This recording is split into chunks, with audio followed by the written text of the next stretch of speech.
Así justifica un asesino el crimen de quitarle la vida a una persona inocente. De repente eso sentí algo mal y ya después se me fue el sentimiento. Ya no veo en color así como estamos viendo que verde esto. Todo se ve así como azul, de diferentes azules. Y fui a ella y ya se veía pero bien fea, ¿verdad? Y es cuando la destruí a ella. Antes de iniciar, quiero enviar un saludo muy especial y cósmico a una leyenda, a Shannon Villacrés Vascones. Me escribió: me gustan mucho tus videos, saludos. Si tuviera más, te apoyaría seguido. Muchas gracias a ti por tu lindo apoyo, me hace muy feliz, te lo digo de corazón, que disfrutes de mi contenido y me apoyes. Eres magia, Shannon, y por cierto tienes un nombre muy bonito. Te envío un fuerte abrazo y deseo que todo esté de maravilla. Ahora sí, la pregunta del día de hoy es: ¿qué harías si revisas el teléfono de tu novio o tu novia y te das cuenta que es infiel? Déjame tu respuesta en la caja de comentarios. Quiero presentarles al asesino del ferrocarril. Este hombre es conocido por su retorcida visión y sus crudas confesiones. Logró eludir la pena de muerte en diferentes ocasiones, alegando sufrir demencia. Y lo peor del caso es que desde el momento en que fue arrestado, nadie ha podido probar lo contrario. El FBI estaba convencido de que ninguna de sus 23 víctimas pudiese haber sobrevivido, hasta que una de ellas demostró que se equivocaban. La única sobreviviente del asesino del ferrocarril se trató de una mujer de 23 años llamada Holly Kay Dunn, quien fue agredida, golpeada y acuchillada para posteriormente ser abandonada porque su atacante pensó que ya había muerto. Tan solo tenía 20 cuando Holly tuvo que enfrentarse al infame asesino del ferrocarril. La escena era macabra. El asesino había golpeado la cabeza hasta casi aplastarla. El crimen se ejecutó con tanta violencia que parecía irreal. Pero aunque el diagnóstico ante tales heridas no era para nada alentador, fue la fuerza de Holly la que demostró que aún no era su momento. Ella no sería una más de las víctimas y ahora sería la única capaz de aprisionar al monstruo que se escondía en los ferrocarriles. Desde mi perspectiva, ella regresó de la tumba para atraparlo, dijo la fiscal Devon Anderson. Una mañana Holly sale de casa de sus padres en Indiana ya que tenía clases en su universidad con su novio. Esto ocurrió dentro del mes de agosto en el año de 1997. Holly aún era estudiante de la Universidad de Kentucky. Sucedió durante un jueves en la noche. Las clases recién empezaban y esa noche Holly decidió ir a una fiesta con su novio Chris Meyer. La fiesta se celebraría no muy lejos del campus. Durante esa noche la pareja decidió salir a dar un paseo nocturno por las vías del tren. Y es a partir de este punto que lo que parecía una noche idílica se empezó a convertir en una tétrica pesadilla. En medio del camino, la pareja se encontró con una sombría figura. Las vías eran muy oscuras y no les permitían ver de quién se trataba. Pero en medio de la penumbra se distinguía la figura de un hombre agazapado detrás de una caja eléctrica.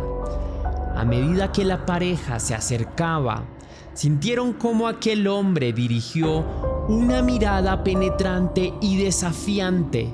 Seguido a ello sacó un arma y corrió hacia la joven pareja. Hillary no recuerda qué sucedió después, ni cómo aquel hombre la golpeó, pero asumió que ella estaba muerta.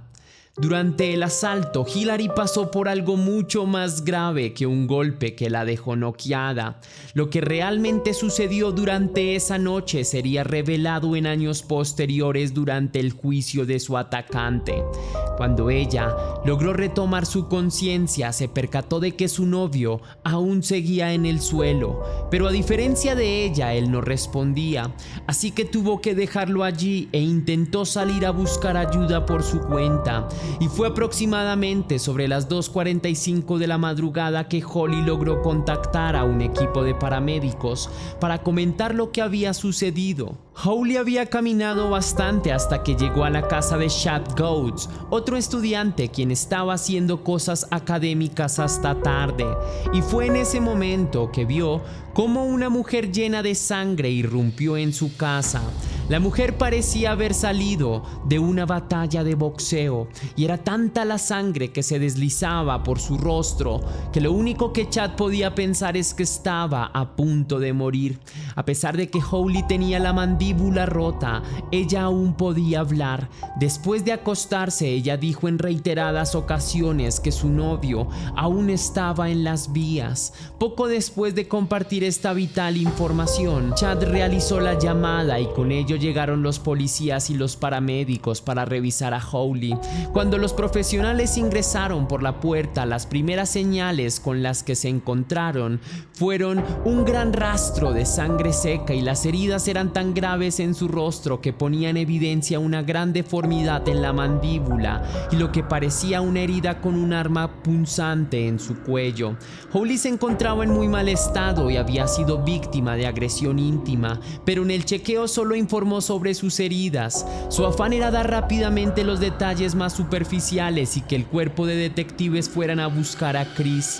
Comentó que su pareja estaba aún sobre las vías del ferrocarril y uno de los paramédicos que estaba ahí se ofreció para acompañar a los policías y poder encontrar al joven herido. Cuando el paramédico regresó, se supo que Chris estaba allí. Él había sido golpeado en la cabeza con una piedra y resaltó la inviabilidad de llamar a una ambulancia para transportarlo al hospital, y entre susurros comentó a uno de sus compañeros lo que encontró. El paramédico en ese momento quería evitar empeorar la situación de Holly. En el hospital, Holly sigue consternada preguntando a su familia por Chris, pero aunque todos sabían el estado de Chris, se les recomendó no hablar sobre el tema. La duda en Holly creció y únicamente se atrevió a preguntar: ¿Chris está muerto, no es así? Y el único que reaccionó ante la firme pregunta fue su padre, quien contestó con sinceridad: sí, murió. Chris era una persona serena, dulce y amable, y murió siendo muy joven. La reacción de Holly fue de confusión. No lograba entender cómo ella seguía viva y él no. Lo peor de aquel día fue que esa no fue la única mala noticia con la que tuvo que lidiar. La policía logró vincular este violento ataque con más asesinatos. En ese momento 4 personas más habían sido ultimadas y Holly fue la única sobreviviente. Entender que no solo Chris murió, sino que más personas fueron eliminadas del mundo, derrumbó a Holly. Sentía impotencia y mucha culpa por ser la única sobreviviente, y la presión se hacía más y más pesada cada vez que la cantidad de muertos iba en aumento, al igual que la duda de Holly: ¿por qué sobreviví? Este hecho también hizo perder la esperanza a los investigadores.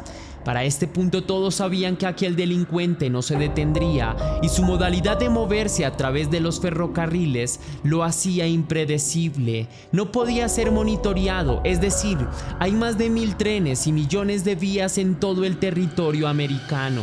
Devon Anderson, el fiscal del estado, logró un hallazgo y fue descubrir que el posible asesino era un asaltador de trenes con múltiples alias. En el hospital la vida de Holly pende de un hilo, pero ella aún quería intentar ayudar a los investigadores. Y por sorpresa, su terrible historia resultó ser extremadamente útil para el caso, incluso en medio de la catastrófica escena que tuvo que vivir y contra todo pronóstico.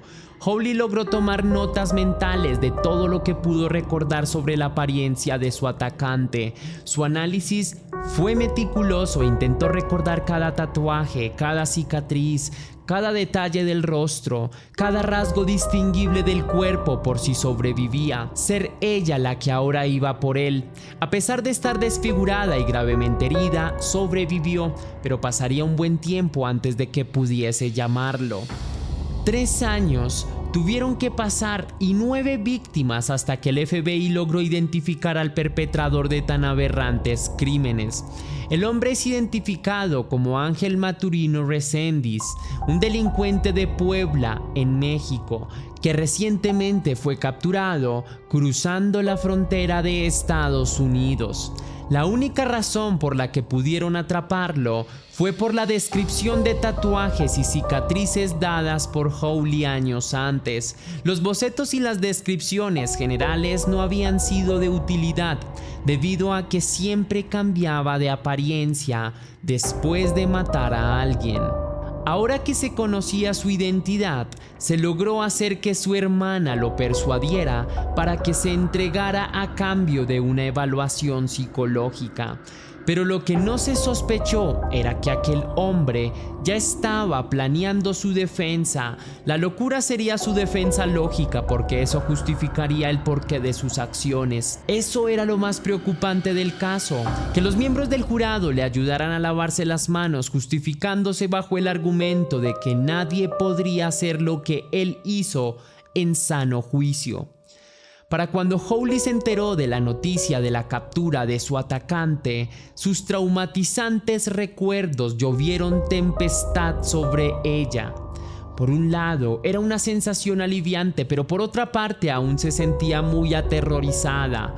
De algún modo, ella sabía que desde el momento en que él se rindió, accedió a enfrentarse nuevamente a ella. Después de años de persecución, la fiscal Anderson finalmente pudo ver al hombre que hasta ahora solo se conocía como el asesino del ferrocarril. El hombre capturado en sí parecía un animal salvaje, emanaba un aura de peligro que hacía saltar muchas alertas. Como supuso la fiscal, planeó una defensa de locura, y si ellos lograban tener éxito, Reséndiz sería internado en una institución mental o, en el peor de los casos, incluso sería liberado al mundo. Pero la fiscal aún no jugaba su as bajo la manga. Hawley voló a Houston para reunirse y recargar energías una noche antes de tener que testificar.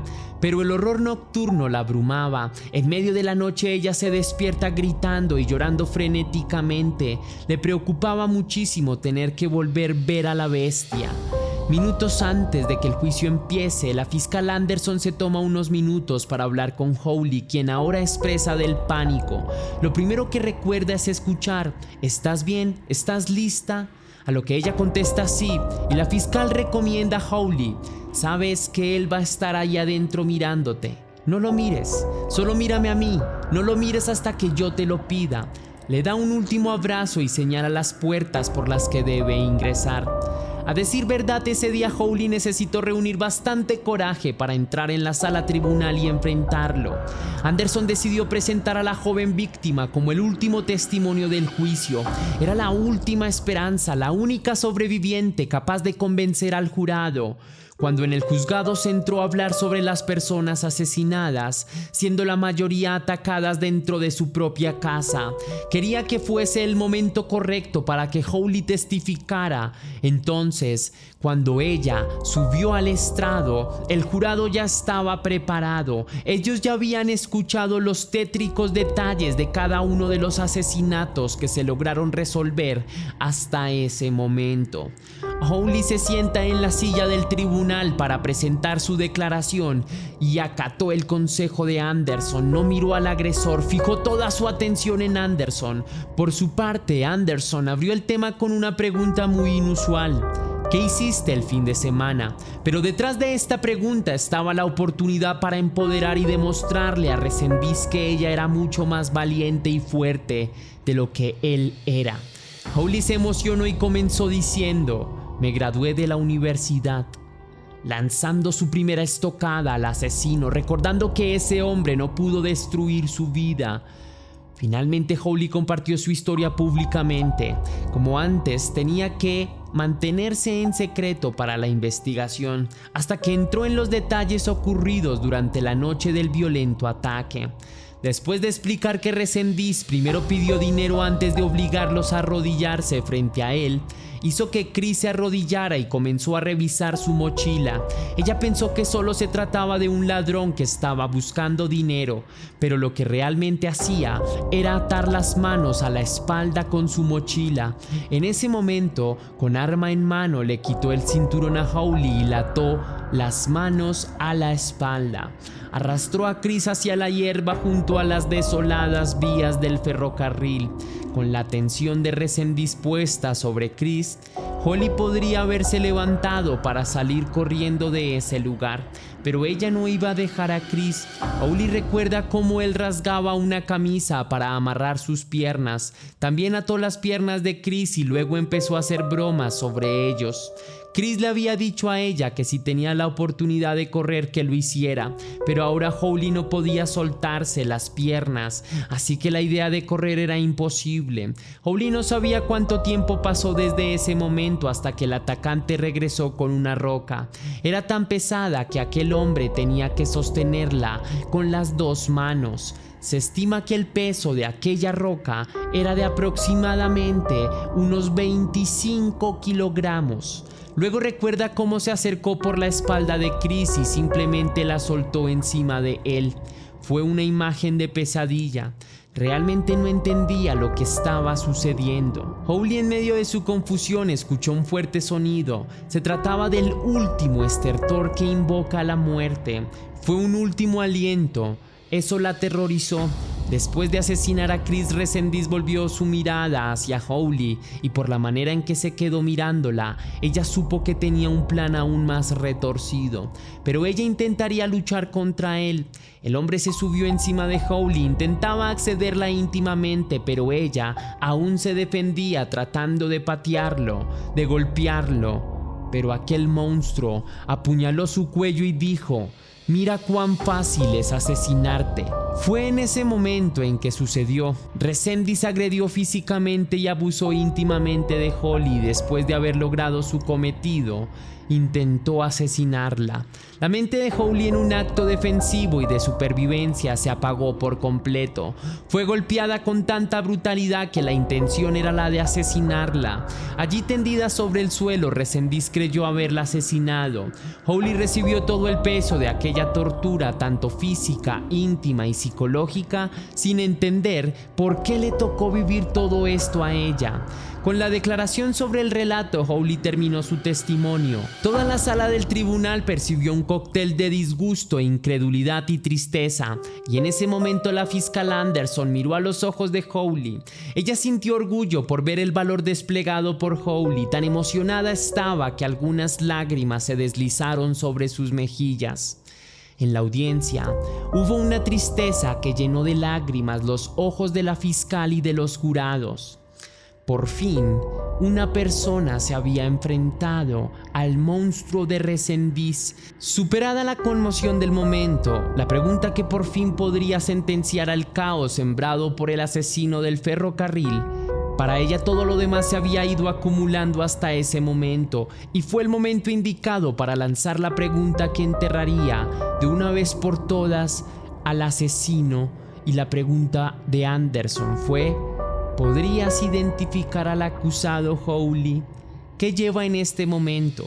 En ese momento la víctima entendió que era la señal que la fiscal comentó antes de iniciar el juicio, así que lo miró directamente, lo señaló y le expresó: lleva una camiseta blanca con botones. Nunca Hawley sintió tanto alivio en toda su vida y quizá nunca lo vuelva a sentir. Fue un momento inolvidable para todos los participantes de aquella audiencia. Cuando Hawley señaló a Resendiz, fue un excepcional momento debido a que por fin se hacía justicia por todas las personas que murieron y para las personas que se salvaron de correr un destino similar.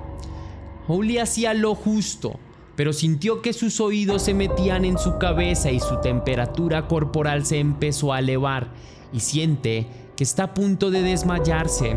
Y es que aunque nos cueste imaginar la sensación percibida por Hawley, después de experimentar tantas emociones y después de controlar el momento catártico, pero es una situación difícil de manejar a fin de cuentas. Cuando Holly vio al asesino de su novio, este no expresaba nada con su rostro, y eso le hizo colapsar, tanto así que tuvieron que entrar para sacarla del tribunal. La valiente mujer estaba tan destruida emocionalmente que no podía continuar un minuto más dentro del juicio. Después de que sacaron a Holly de la salida del tribunal, Anderson se dirigió a los miembros del jurado por una última ocasión antes de que se diera finalmente el veredicto. Obviamente la fiscal notó que había algo mal en el asesino del ferrocarril y quería que sobre los hombros de este hombre cayera toda la responsabilidad moral y judicial por sus actos. Y de eso logró convencer al juez, quien lo encontró como un peligro futuro para la sociedad, por lo que la condena del juez para el asesino del ferrocarril fue sentencia de muerte. Holly logró recuperarse bastante bien antes de la ejecución. Incluso días antes del juicio, ella estaba tendiendo su mano para ayudar a otras víctimas. Ella empezó a dar conferencias sobre lo sucedido con ella. De hecho, lo hizo antes del juicio, aproximadamente unos 2 años después del ataque. Ella vinculó el contar su historia para ayudar a otros como parte de su proceso de curación. Hablar sobre eso la hizo llorar y a su vez sanar, porque por mucho tiempo ella intentó aislar esas emociones negativas, pero en su proceso entendió que debía dejar de lado su culpa y perdonarse por sentirse mal por algo que estaba fuera de su control. Y desde ese momento empezó a buscar lo bueno que podía salir de ese momento. Ya no le preocupaba hablar del caso. Ella logró trabajar con sus emociones, se convirtió en una sobreviviente que ayudaría profesionalmente a otros sobrevivientes a salir de la oscuridad. Holly cambió toda su vida, fundó su propio centro de defensa de las víctimas de los delitos violentos. Abrieron en el 2008 y al día de hoy han atendido a más de 300 víctimas. Ella no dejó que lo sucedido la destruyera, decidió convertir sus dificultades en su razón para vivir. Su trabajo hoy es impresionante, pero su viaje interior lo fue aún más. Se redefinió a sí misma, no quiso ser más una víctima y ahora decidió ser una sobreviviente. Puso sus pies sobre la tierra y escribió libros, y aunque el asesino intentó enterrarla, no lo logró, porque ahora Holly ha alcanzado su cima. Al asesino, poco tiempo después de su condena y estar recluido, se le hizo una entrevista en la que se le preguntaron varios aspectos de su vida, como por ejemplo si sentía orgullo de todo lo que hizo, especialmente al convertirse en un criminal tan reconocido. Cuando usted era el más buscado por el FBI, cuando tenían todas las fotos suyas que salían en todos los periódicos y salían todo tipo de recortes y cosas así, ¿eso para usted era un orgullo? No. ¿Qué era entonces? No sentía que estuvieran hablando de mí como que esa es otra persona. Y todavía cuando veo esos crímenes, veo como si fuera otra persona que los hizo. Hasta aquí va el video de hoy, leyenda. Si te impactó la investigación, déjame saber con un misterioso like. Recuerda además seguirme en todas mis redes sociales para que tú y yo estemos más en contacto. Si quieres y si puedes hacer una pequeña donación para la producción de Test Misterios, estaré enormemente agradecido. Lo puedes hacer con el botón de super gracias que se ubica allí abajo, justo al lado del botón de descargar, o también lo puedes hacer vía PayPal, ya que tienes el link en la descripción y también lo tienes en el comentario fijado. Pero si lo haces de cualquiera de estas dos maneras, recibirás un agradecimiento personalizado y un saludo de mi parte para un próximo vídeo. Ahora sí, sin más que añadir por hoy, mi leyenda, que las dudas te acompañen. Recuerda que somos Misterio y que tú y yo nos vemos en el próximo capítulo. Ey, leyenda, antes de irte, recordemos la pregunta pasada. ¿Usas Tinder? ¿Estás de acuerdo con la plataforma? Y estas fueron las mejores respuestas.